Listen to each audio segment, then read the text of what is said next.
Hai semua, apa khabar? Bersama-sama saya, Cikgu Rafidah, cikgu akan menerangkan topik-topik yang berkaitan dengan reka bentuk dan teknologi tingkatan 3. Murid-murid, siapakah yang memperkenalkan konsep mekatronik? Mekatronik diperkenalkan pada tahun 1969 oleh Tetsuro Mori, seorang jurutera Jepun. Reka bentuk mekatronik merupakan reka bentuk produk atau sistem yang menggabungkan disiplin ilmu elektrik, mekanikal, elektronik, kawalan dan pengaturcaraan untuk mencapai tujuan yang dikehendaki. Produk mekatronik boleh berfungsi secara automatik atau separa automatik. Pengguna hanya perlu menekan suis kawalan pada produk untuk memulakan tugasan yang telah ditetapkan. Murid-murid, cuba perhatikan di sekeliling anda. Dapatkah anda mengenal pasti produk mekatronik yang biasa digunakan dalam kehidupan harian? Yang pertama ialah mesin fotokopi, lift, palang automatik, mesin pencetak, pintu pagar automatik dan pintu automatik. Bagaimana agaknya bumbung ini boleh terbuka dan tertutup sendiri? Ya, sudah pasti. Bumbung mekanikal ini merupakan salah satu contoh produk mekatronik. Mari kita imbas kembali sejarah perkembangan revolusi industri. Revolusi Industri 1 bermula dengan penggunaan reka bentuk mekanikal bagi menggantikan tenaga manusia. Revolusi 2.0 bermula dengan penemuan tenaga elektrik membolehkan produk dihasilkan dalam kuantiti yang lebih besar. Revolusi 3.0 bermula dengan penggunaan meluas reka bentuk elektronik.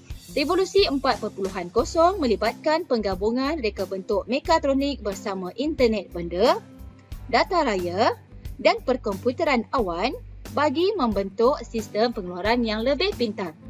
Apakah dia kesan revolusi industri 4.0 di Malaysia?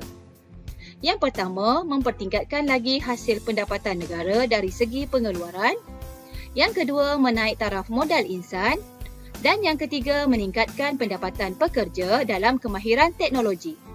Mari kita lihat satu persatu 9 teras revolusi industri 4.0. Yang pertama ialah robot berautonomi. Robot yang menjalankan tugas yang rumit dengan sendiri tanpa bantuan manusia.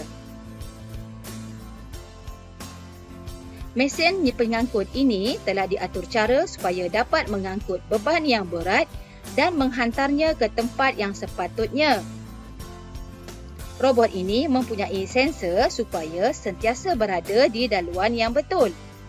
Robot ini juga mempunyai sistem yang dinamik dan canggih dari segi keselamatan.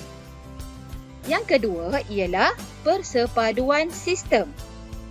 Sistem integration merupakan satu proses menggabungkan beberapa subsistem dalam satu sistem.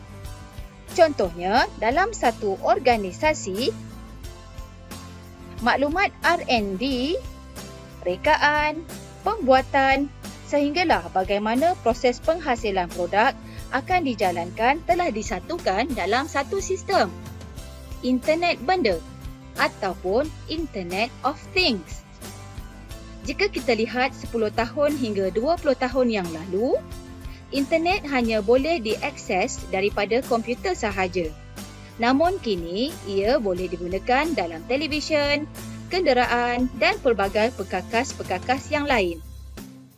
Seterusnya ialah simulasi. Keupayaan simulasi pada abad ke-21 amat canggih sehinggakan juruterbang baru tidak perlu melakukan latihan mendarat dalam pesawat sebenar dalam keadaan sebenar. Seterusnya ialah pembuatan bahan tambah, proses penghasilan bahagian produk yang sangat rumit yang tidak boleh dilakukan oleh mesin biasa. Contohnya bahagian berongga pada logam. Begitu juga, terdapatnya mesin pencetak 3D yang dapat mencetak wajah manusia. Pengkomputeran awan atau cloud computing. Penyimpanan sumber teknologi melalui internet bagi sebuah perniagaan ini dapat menjimatkan kos kerana syarikat tidak perlu membeli server untuk menyimpan data yang besar. Data disimpan dalam internet sahaja. Sekurang-kurangnya, dalam perniagaan, pengkomputeran awan digunakan sebagai data backup atau virtual desktop. Contoh yang paling mudah, pembuat video game akan menggunakan pengkomputeran awan untuk melancarkan permainan atas talian. Berikutnya ialah realiti terimbul. Cikgu akan tunjukkan konsep realiti terimbul dalam bidang pendidikan. Pensyarah ini telah membangunkan satu aplikasi yang mana pelajar-pelajar dapat membaca nota dengan mengimbas pada gambar 2D yang disediakan. Data raya ataupun big data. Bayangkan setiap daripada kita adalah pengguna telefon pintar.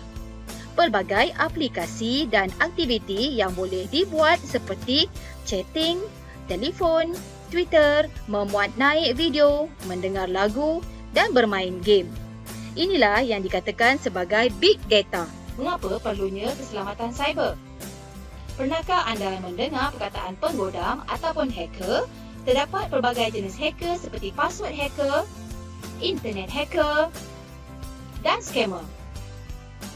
Pelbagai jenayah yang telah dilakukan oleh golongan ini dan ianya dikategorikan sebagai jenayah cyber. Malaysia, terdapat Kementerian Komunikasi dan Multimedia Malaysia, KKMM ditubuhkan bertujuan untuk menjamin keselamatan cyber di Malaysia.